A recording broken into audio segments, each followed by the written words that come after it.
మరిగే నీటిలో ఇలా రవ్వ వేసి చూడండి, ఇంటిల్లిపాది ఇష్టంగా అయితే తినేస్తారు. మనం మార్నింగ్ చేసి పెట్టుకున్న నైట్ వరకు చాలా అంటే చాలా మెత్తగా ఉంటాయి. మరి మరిగే నీటిలో రవ్వతో రెసిపీ ఎలా ఏంటి అనేది మీకు చూస్తేనే కదా అర్థమవుతుంది. లేట్ ఎందుకు, ఇంకా వీడియోలోకి వెళ్ళిపోదాం పదండి. ముందుగా ఇక్కడ వచ్చేసి ఒక కప్పు రవ్వనైతే తీసేసుకున్నాను. ఇది వచ్చేసి సూజీ రవ్వ, బొంబాయి రవ్వ అంటారు కదా, ఇలా సన్నని రవ్వ అయితే తీసుకోవాలి. ఇలా ఒక మిక్సీ జార్ అనేది తీసేసుకొని అందులోకి ఈ రవ్వనైతే వేసేసుకుందాము.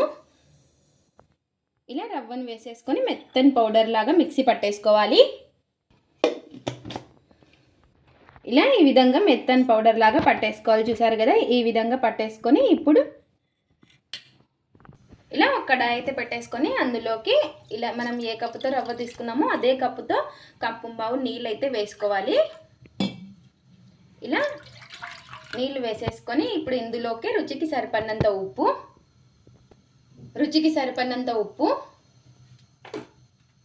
ఇలా ఉప్పు వేసుకొని ఒకసారి బాగా కలిపేసుకుందాము. ఇలా కలిపేసుకొని ఇలా ఈ విధంగా నీళ్లు బాగా మరుగుతున్నప్పుడు మీడియం ఫ్లేమ్లో పెట్టేసుకొని మనము మిక్సీ పట్టి పెట్టేసుకున్నాం కదా, ఈ రవ్వనైతే వేసేసుకోవాలి. ఇలా వేసేసుకొని మొత్తం కూడాను ఎక్కడనేది ఉండలు లేకుండా బాగా కలిపేసుకుందాము. మీడియం ఫ్లేమ్లో పెట్టేసుకొని బాగా కలిపేసుకోవాలి. ఇది ఉండలు కట్టేస్తుంది. ఇలా బాగా ప్రెస్ చేసుకుంటూ కలిపేసుకోవాలి అంతా కూడాను. ఇలా ఈ విధంగా బాగా కలిపేసుకొని ఇది దగ్గర పడే వరకు మీడియం ఫ్లేమ్లో పెట్టేసుకొని ఉడికించుకోవాలి. ఇలా ఈ విధంగా బాగా కొంచెం ప్రెస్ చేసుకుంటూ కలిపేసుకోవాలి. ఇలా ఈ విధంగా బాగా దగ్గర పడే వరకు ఉడికించుకోవాలి. ఇలా ఉడికించుకునే దాన్ని ఇంకా ఆఫ్ చేసేసుకొని ఇప్పుడు ఒక ప్లేట్ అయితే పెట్టేసుకొని కొంచెం చల్లారనిద్దాము. ఇలా ఈ విధంగా ఒక ప్లేట్ అయితే పెట్టేసుకొని కొంచెం గోరువెచ్చగా అయ్యే వరకు పెట్టేసుకుందాం. ఇలా చల్లారిన తర్వాత కొంచెం గోరువెచ్చగా ఉన్నప్పుడు వేరొక ప్లేట్లోకి అయితే తీసేసుకొని ఇప్పుడు కొంచెం పిండి అనేది వేసేసుకొని మనం పిండిని కలిపేసుకుందాము. ఇక్కడ వచ్చేసి నేను ఇలా పిండి వేసేసుకొని ఈ విధంగా బాగా ప్రెస్ చేసుకుంటూ కలిపేసుకోవాలి. మనం వేడి మీద ఉన్నప్పుడే ఈ పిండిని బాగా ఈ విధంగా ప్రెస్ చేసుకుంటూ కలుపుకుంటే మనకి సాఫ్ట్గా వస్తుంది పిండి వచ్చేసి. ఇలా చేత్తో బాగా కొంచెం ప్రెస్ చేసుకుంటూ చేసుకోవాలి. ఇలా రవ్వతో చేసుకున్నవి చాలా బాగుంటాయి ఈ పరాటాలు టేస్ట్. ఇలా మనకు పిండి అయితే ఎక్కువ పట్టదనమాట. ఇలా ఈ విధంగా సాఫ్ట్గా కలిపేసుకోవాలి చూడండి. మొత్తం కూడాను ఇలా సాఫ్ట్గా అయితే మనకి పగుళ్ళు అనేది రాకుండా చాలా పర్ఫెక్ట్గా వస్తాయి. ఇలా ఈ విధంగా బాగా కలిపేసుకొని చూసారు కదా, మనకి ఈ విధంగా ఉండాలి పిండి వచ్చేసి.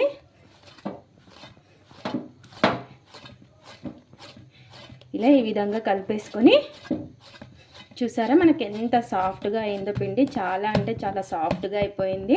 ఇప్పుడు మనం చిన్న సైజ్ అంతా పిండి ముద్దనైతే తీసేసుకుందాము. ఇలా ఈ విధంగా తీసేసుకొని ఇంకా రౌండ్గా చేసేసుకోవాలి.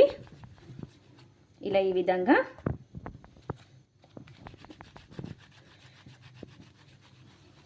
ఇలా ఇంకా మనకి ఎన్నైతే ఉన్నాయో అన్నీ ఈ విధంగా చేసేసుకుందాం. ఇలా ఈ విధంగా అన్నీ కూడా చేసి పెట్టేసుకొని ఇప్పుడు ఒక పిండి ముద్దనైతే తీసేసుకుందాం. ఈ విధంగా కొంచెం చేతితో ప్రెస్ చేసుకుంటూ మళ్ళీ ఒకసారి బాగా కలిపేసుకుందాము. ఇలా కలిపేసుకోవడం వల్ల మనకి సైడ్లకి పగులు అనేది లేకుండా రౌండ్గా వస్తుంది. ఇలా ఈ విధంగా మళ్ళీ బాగా కలిపేసుకొని చూసారు కదా, ఇలా చేసేసుకోవాలి. ఇప్పుడు కొంచెం పొడిపిండి వేసేసుకొని ఆ పొడిపిండిలో ఈ విధంగా డిప్ చేసేసుకొని ఇంకా మనం చపాతీ కర్రతో ఒత్తుకోవడమే. ఇలా చపాతీ కర్రతో ఒత్తుకోవడమే. చూసారు కదా, మనకి సైడ్లకు అనేది పగుళ్ళు అనేది రాదు. మనం అలా చేతితో ప్రెస్ చేసుకుంటూ కలుపుకోవడం వల్ల ఇలా ఈ విధంగా ఒత్తేసుకోవడమే. చూసారు కదా, ఇలా రౌండ్గా ఇలా మీడియంగా ఒత్తేసుకోవాలి. చూస్తున్నారు కదా, ఈ విధంగా ఇలా ప్లేట్లు అయితే పెట్టేసుకుందాము. అన్నీ ఒకేసారి చేసి పెట్టేసుకోవచ్చు మనము. ఇప్పుడు ఇంకో పిండి ముద్దనైతే తీసేసుకొని ఈ విధంగా ప్రెస్ చేసుకుంటూ చేతితో ఇలా బాగా కలిపేసుకోవాలి. ఇలా ప్రెస్ చేసుకోవడం వల్ల మనకి పగులు అనేది రాదనమాట. ఇలా ఇంకా మళ్ళీ రౌండ్గా చేసేసుకొని నేను వచ్చేసి కొంచెం పిండి అయితే వేసాను కదా, అది మైదా పిండి అయితే వేసాను. మీరు కావాలంటే గోధుమ పిండి అయినా వేసుకోవచ్చు. ఇంకా మిగతావి కూడా ఈ విధంగా ఒత్తేసుకోవడమే చపాతీ కర్రతో. ఇలా ఈ విధంగా కొంచెం పొడి పిండి అనేది వేసేసుకొని ఈ విధంగా చేసేసుకోవడమే. ఇలా చేసుకున్నవి ప్లేట్లు అయితే పెట్టేసుకుందాం అన్నీ కూడా. ఇలా ఇంకా పెన్నం అయితే పెట్టేసుకొని పెన్నం బాగా వేడెక్కిన తర్వాత పెన్నం బాగా వేడెక్కిన తర్వాత మనం చేసి పెట్టేసుకున్న ఈ పరాటాని అయితే వేసేసుకుందాము. ఇలా వేసుకొని ఒక సైడు బాగా కాలిన తర్వాత ఇంకో సైడ్ అయితే తిప్పేసుకొని ఇప్పుడు దీనిపైన నెయ్యి కానీ నూనె కానీ అప్లై చేసేసుకుందాము. ఇలా ఈ విధంగా చూసారు కదా మనకి ఎంత బాగా పొంగుతుందో పరాటా వచ్చేసి. ఇలా ఇంకో సైడ్ కూడా తిప్పేసుకుందాము. ఇలా రెండు వైపులా నూనె అనేది నెయ్యి కానీ మీ ఇష్టం ఏదైనా కానీ నెయ్యి వేసుకుంటే చాలా టేస్టీగా ఉంటుంది. ఇలా రెండు వైపులా బాగా కాల్చుకొని తీసేసుకోవడమే. ఇలా ఈ విధంగా బాగా కాల్చుకొని తీసేసుకోవడమే. అదేవిధంగా ఇంకోటి కూడా అలాగే వేసుకొని కాల్చుకుందాము. ఇలా ఒక సైడ్ కొంచెం కాలిన తర్వాత ఇంకో సైడ్ అయితే తిప్పేసుకొని కొంచెం నెయ్యి అనేది అప్లై చేసేసుకుందాము.